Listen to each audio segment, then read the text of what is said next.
আরে ভাই, এমন এক শহরে আসলাম, সৌদিয়ান এক শহর আইলাম।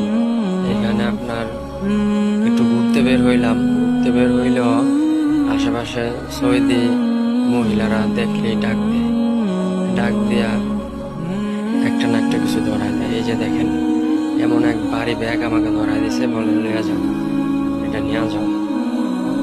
এখন দেখতে পাচ্ছেন কত বড় এক ব্যাগ, এটা নিয়ে হাঁটতে পারছি না, ধরে দিয়ে দিয়েছে। এখন যদি আমি নাও নেই তাও প্রবলেম, না নিলে বলবো যে কেন নিবি না, অন্য কোনো কিছু করে ফেলতে পারে, যার কারণে ভয়ে নিয়ে নিছি। তো একটু হাঁটতে বের হয়েছিলাম শুক্রবার দিন, আজকে সিটিটা একটু ঘুরে দেখি। এই যে দেখতে পাচ্ছেন হাতে আমার ব্যাগটা, তো নিয়ে নিলাম। এখন কি করব, এখন আমার যে রুম পার্টটা থাকে